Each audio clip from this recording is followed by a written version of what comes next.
এটা আপনার অধ্যত্ব মনে হবে। আমাকে যেমন আজকে একজন বলছিল যে এটা বাড়াবাড়ি করছি। বাড়াবাড়িটা কি বলি? এখন তো কাজের অফার অনেক আসে, হ্যাঁ? হুম, হুম। যেমন যে 'প্রিন্স' সিনেমা যেটা আবু হায়াত মাহমুদ বানাচ্ছেন। আমাকে এখানে ডাকা হয়েছিল। আমি গেছি, মিটিং করেছি। তারপরে ব্যাটে বলে সামহাও মেলেনি, আমি চলে এসেছি। 'বনলতা এক্সপ্রেস' হুম, যেটা তানিম নূর হুম, হুম, বানাচ্ছেন। হুম। আ আমাকে বলেছিলেন। আ তা তারপরে আমি আমি করিনি আরকি। আচ্ছা, আচ্ছা। হ্যাঁ? তখন আপনি যদি বলতে পারেন অধ্যত্ব দেখাচ্ছ, কি এমন হয়ে গেছো তুমি তানিম নূরের মতো ডিরেক্টরকে না বলছো 'বনলতা এক্সপ্রেস' না, নাই। আমার রিগ্রেট জীবনে একদম নাই। রিগ্রেট জিনিসটা আমার তাহলে তুমি খুব শরীরের সুখী মধ্যে নাই। মানুষ। আমি ভীষণ সুখী মানুষ। ও কারণ ব্যাস। খুব প্যাম্পার্ড চাইল্ড তো। আমার ফ্রেন্ডস, আমার ফ্যামিলি, আমার বাপ-মা, ইভেন যে নতুন সংযোজন আমার হাসব্যান্ড, সবাই আমাকে তো প্যাম্পার করে। হ্যাঁ, হ্যাঁ, সো হ্যাঁ। আমার লাইফে আমি খুব রেজিলিয়েন্ট। ও আমার কিছু কাজ করার পর। আমার বন্ধু-বান্ধবী ছিল না। হ্যাঁ? ছিল না। আমার জাস্ট আমার ২০০৭-৮ থেকে রিদি, রিদি হুম, হক, হুম, হুম, হুম, রনি এরা যে আমার বন্ধু আজকে ১৭-১৮ বছরের বন্ধু আমার। হুম। সো ওরাই আমার বন্ধু। ওরা আমার বন্ধু ছিল, ওরা আমার এখনো বন্ধু আছে। আমার বন্ধু আমি যখন তখন যাকে তাকে বন্ধু বানাই না। সো এইটা কিন্তু এই যে অ্যাকিউজেশনটা আমার এটা পুরা রং। ফেসবুকের যে ফলোয়ার অপশন আমি ওপেন করেছি ২০২২ এ বা ২১ এ। আচ্ছা। তার আগে ২০১৪ তে একবার ওপেন করেছিলাম। তখন আমি বন্ধ করে দিয়েছিলাম। তখন মনে হয়েছে যে মানুষ উল্টা কি কমেন্টস করছে। আননোন মানুষ আমার ছবি কেন দেখবে? এটা প্রাইভেসি।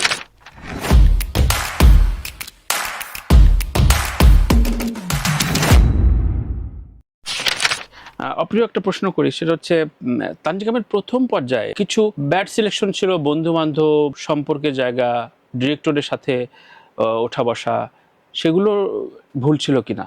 এটা অনেকে বলে, তোমার কলিগরা বলে। না, না আমার বা আমার বন্ধু-বান্ধবী ছিল না। হ্যাঁ? ছিল না। আমার জাস্ট আমার ২০০৭-৮ থেকে রিদি হুম, হক, হুম, হুম, রনি এরা যে আমার বন্ধু আজকে ১৭-১৮ বছরের বন্ধু আমার। হুম। সো ওরাই আমার বন্ধু। ওরা আমার বন্ধু ছিল, ওরা আমার এখনো বন্ধু আছে। আমার বন্ধু আমি যখন তখন যাকে তাকে বন্ধু বানাই না। সো এইটা কিন্তু এই যে অ্যাকিউজেশনটা আমার এটা পুরা রং।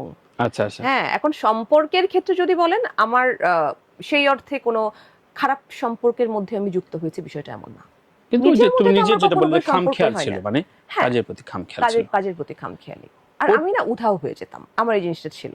আচ্ছা, আচ্ছা। আমি জাস্ট এমনি অফ হয়ে যাব। কারো আমার সাথে না একা একাই? একা কারোর সাথে না। জাস্ট লিটারালি উধাও। আমার আচ্ছা। ফোনে আমাকে কেউ পাবে না। হুম। আমি ৩-৪ দিন হাইবারনেশন লাইক নাই আমি কোথাও। আমাকে মানুষ খুঁজে যখন পেত না, তখন অ্যাজ আহ, ইফ তানজিকা, গুলশান এভিনিউ যখন হিট হয় তখনকার সময় আর এখনকার সময় অনেক পার্থক্য আছে, এই কারণে সোশ্যাল মিডিয়ার একটা বিশাল পরিবর্তন হয়েছে।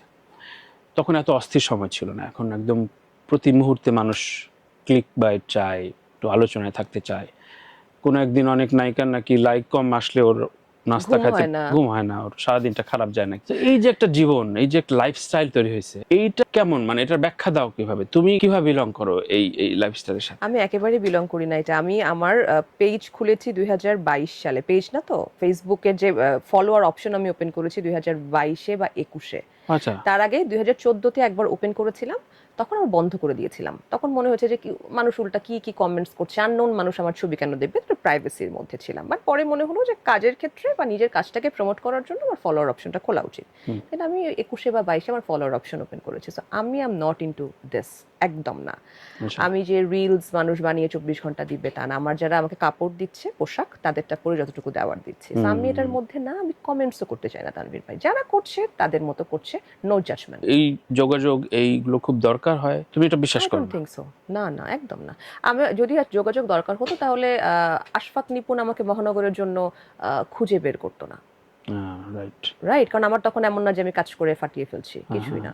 ওই সার্চ পয়েন্টটা অবশ্যই ওটিটির এই যুগে আমরা তানজিকাকে পেয়েছি, মানে হুম, হ্যাঁ, হ্যাঁ, ওটিটির, হ্যাঁ, হ্যাঁ, হ্যাঁ। আমার ওটিটিটা রিবার্থ অনেক বড়। হয়েছে, আমার রিবার্থ হয়েছে। হ্যাঁ, রাইট। হুম। তাই না? সো ওটিটির কাজগুলো হয়তো একটু বাজেট বেশি হয়, একটু প্রিসাইজ হয়। তুমি মহানগরের অনেক জায়গায় বলা হয়েছে, তারপর আজকে একটু নিতে চাই যে এই আশফাক নিপুণ ওটিটির এই কাজগুলো, হুম।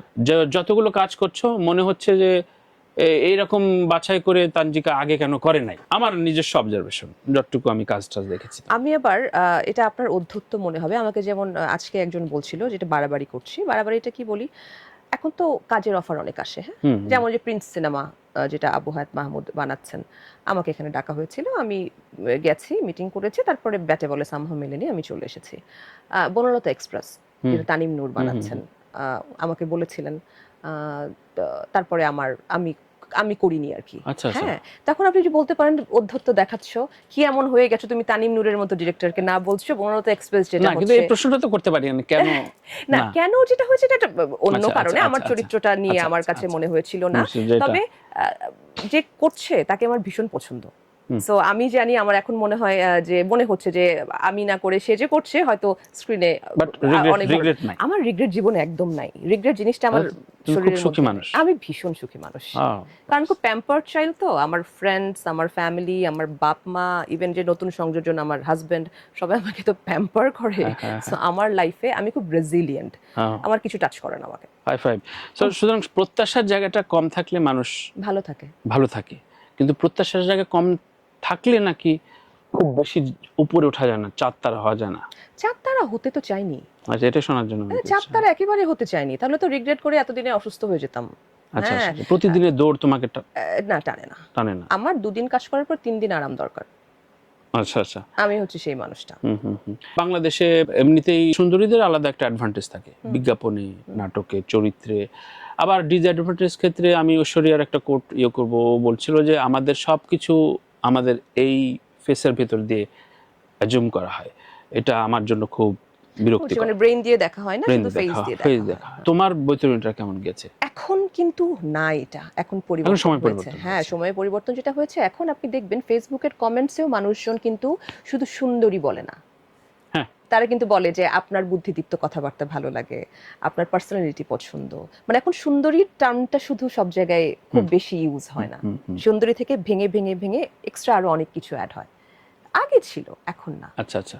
এখন না, কিন্তু কাজে তো আছে কিছু কিছু কিছু কিছু না, মানে মেজর 80% ইউটিউব কন্টেন্ট তো সহ্য করা যায় না। কন্টেন্টের না, কথা এখন আপনি এগুলো আমি যদি এসবে ড্রামা কেন কন্টেন্ট, বলবো তানভীর ভাই? ইউটিউব কন্টেন্টের ভিউজ কন্টেন্ট আসলে আমার আপনার এগুলো নিয়ে ডিসকাশনের কোনো দরকারই নাই। না না, একেবারেই না। আর আমি তো খুব রুড, মানে রুড না, আমি হচ্ছে I can say no very easily. তাহলে এই যে অনেকে বলে যে সার্ভাইভ করতে হলে যার আসলে অভিনয়টা করে বেঁচে থাকতে হয়, তাদের অনেক আজেবাজে না কিছু মানহীন কাজ করতে হয়। আমিও করেছি। কিন্তু তুমি যেহেতু সাফিসিয়েন্ট, তোমার টাকা পয়সা আছে, তোমার চাহিদা কম, বা তুমি প্রত্যাশা যেগুলো বলছো, ওই জায়গায় তুমি বাজ বিচার করতে পারছো। কিন্তু মানে সত্যিকার অর্থে পেশাদার অভিনেতা নাকি এটা পারে না, এটা হয় না। পারে। আমি একটা কথা অনেকে বলেছে, আমি সবার কোট ধরে বলছি। আমি আপনাকে একটা কথা বলি, আমি নাম মেনশন করব না। একজন আর্টিস্ট আছেন আমাদের, যে আল্লাহ 30 দিন কাজ করে, তার কিন্তু কোটি কোটি কোটি কোটি টাকা হয়ে গেছে, তারপরেও সে ডেইলি করে, কিন্তু সে লেজেন্ড। Thank you. সে লেজেন্ড কিন্তু, ঠিক আছে, এটা সে করে। আবার আরেকজন আছেন যে কিনা বেছে বেছে করছে, এবং যা করছে সেটা সুপারহিট। আচ্ছা, আচ্ছা। যার যার অভিরুচি, আমি সেটা বলছি। সো ওটিটিতে তুমি এখন সবচেয়ে বেশি ফোকাস দিচ্ছ, আর ফিল্মে? ফিল্ম, হ্যাঁ। কোনটা আসলে যেই দু তিনটে বড় প্রোডাকশনে না বলাটা আসলেও তার মানে অতিমাত্রায় তুমি অনেক পাওয়ার লেন্স দিয়ে দেখছো সবকিছু ভালো। আমি হ্যাঁ, কিন্তু কোন ধরনের চরিত্র তোমাকে আসলে টানে? খুবই কমন প্রশ্ন, তারপরে একটু জানতে চাই, মানে কি জনরা তোমাকে? কোনো জনরা, স্পেসিফিক কোনো জনরা নাই আমার। যেখানে মনে হয় চরিত্রে, আমি কিন্তু নায়িকা হতে চাইছি না। হ্যাঁ, আমার যে বয়স, মোটামুটি সবাই একটা কম বেশি জানে এখন যে বয়সে আছি আমি, এই বয়সে আমি কখনোই চাইছি না যে আমাকে একদম নায়িকা চরিত্রটি আমি করব। আচ্ছা, ঠিক আছে, আমি চাই বয়স ফ্যাক্টর আছে, বয়সটা না।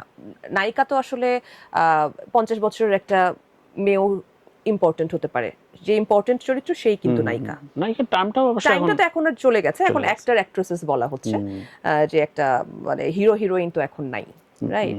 তো সেই ক্ষেত্রে আমি বলবো না যে আমার গায়ে নায়িকা তকমাটা লাগুক। আমি শুধু চাইছি অভিনেত্রী তকমাটা লাগুক, যে মেয়েটা ভালো অভিনয় করে, এতটুকুই। সেই ক্ষেত্রে কি দরকার? আমার চরিত্রটা এমন দরকার যেখানে আমি আমার কাজটা দেখাতে পারবো, ব্যাকপিকাল যাই হোক না কেন। হ্যাঁ, এবং আমার পাশে যে আজকে হিরোকেই লাগবে, এটা আমার কাছে মুখ্য নয়। তাহলে একটা প্রশ্ন রাখি, যে ভয়াবহ কিছু না, ভয়াবহ কিছু না, এই যে এটা খুব কমন টার্ম, যে এখন ডিরেক্টর বা প্রডিউসাররা বলে যে ঠিক আছে, অপূর্বর সাথে ওকে মানায়, বা অপূর্ব হয়তো কিছু জায়গায় রেফার করে, এটা আবার ওপেনলি বলেও। নিশোর সাথে আবার, নিশো যদিও এখন কমাই দিচ্ছে, যখন রেগুলার করতো তখন ওদের তো একটা, ওদের জুটি জুটি করে কাজ করেছে সবাই তখন। হ্যাঁ, আবার জুটিটা আবার বিশ্বাস করে না এরা, না জুটি কই, এটা আমাদের চাহিদা হচ্ছে, একে অপরকে আবার রেফার করে। এখন যৌবনের সাথে অমুককে মানা, এই যে একটা ট্যাবু তৈরি করা, গ্রুপ এটার সাথে না থাকলেও নাকি আবার উপরে ওঠা যায় না। তো উপরে ওঠাটা কি আসলে, মানে আপনি কিভাবে বিচার করছেন? আপনি নিজেরটা বলেন তো, মানে আপনি অ্যাজ এ দর্শক হ্যাঁ। আপনার কি মনে হয়? যে আপনার কি মনে হচ্ছে আমি যেহেতু কারোর সাথে আমি জুটিতে না, ছিলাম না, তুমি আমি কি নাহলে অনেক ডাকতামই না বেশি তোমাকে। সেটাই আমি কি কিছুই এটাই। যার কারণে ওই হ্যাঁ। বিলিভের জায়গা, আপনার যে বিলিভের জায়গা আমারও সেই বিলিভের জায়গা। এগুলো তো কিছু না। এগুলো কিছু না, না, কিন্তু এগুলো কিছু না। কমার্শিয়াল স্পেসে আবার এগুলো খুব জায়গা করে নিচ্ছে। হ্যাঁ, করছে। এখন সবাই তো আর আপনার কেউ আছে যে সে আ কি নাম বলবো? বাংলাদেশের কারোর নাম বলতে চাই না। ইন্ডিয়ান কোন একটা হিরোর নাম বলেন। আ কেউ ওইটা হতে চায়, আবার কেউ তো বেছে, বেছে বুঝছি, আরেকজন দর্শকরা হতে বুঝে চায়। নেবে। গণমাধ্যমের প্রতি তোমার কোনো অভিযোগ আছে কিনা? আমরা একটা বিরতিতে যাবো প্রশ্ন না, জিনিস। গণমাধ্যম আমার সাথে খারাপ কিছু করেনি। আমাকে নিয়ে কোনো নেতিবাচক এমন কিছু লেখেনি। কারণ আমি তো প্রাইভেট পারসন, লেখার কিছু ছিল না। কারণ আমি স্কোপটাও দেইনি। তাহলে বলে যে মূল্যায়ন হয়নি তোমার। ও আচ্ছা, এটা তো ভালো কথা। এটা তো নেগেটিভ কথা না। হ্যাঁ, মানে আন্ডাররেটেড হিসাবে তোমাকে খুব হ্যাঁ, বলে। হ্যাঁ, তো এটা তো আমি পছন্দ করি এই কথাটা। তো এটা যে তো গণমাধ্যমের উপর দায় আছে। তোমার ও মূল্যায়ন আচ্ছা, হয়নি আচ্ছা, মানে তো আচ্ছা। গণমাধ্যম তোমাকে হ্যাঁ, কিন্তু মূল্যায়ন এখানে করেনি। গণমাধ্যমের দোষ নাই। কারণ আমি ওদের ওরা কাছে ছুটে বেড়াচ্ছে যাইনি। ওই যে হ্যাঁ, ওদের সাথে। আমি হচ্ছে যাইনি ওদের কাছে। তুমি ভাইয়া ভাইয়া বলে ফোন করো নাই। না, ভাইয়া, ভাইয়া বলে ফোন না, তা তো নিজেদের দায় স্বীকার করে বলছি। হ্যাঁ, আমি তো এটা জীবনে ভাবিও নি কাউকে আমার ভাইয়া, ভাইয়া করে ফোন করতে হবে। কারণ সম্পর্ক রাখাটা নাকি একটা না, না, ভাইয়া, এটা ভাইয়া বলে ফোন প্রফেশনালিজম, মানে যোগাযোগ রাখাটা। একজন ভালো ডাক্তার, ভালো লয়ার ফার্স্ট এ গিয়ে তো সব জায়গায় কার্ড বিলি করে বেড়ায় না যে আমি খুব ভালো ডাক্তার ভাইয়া, আমি খুব ভালো লয়ার ভাইয়া। তাকে সবাই খুঁজে নেয়। সো বিষয়টা তো এরকমও হতে পারে। রাইট।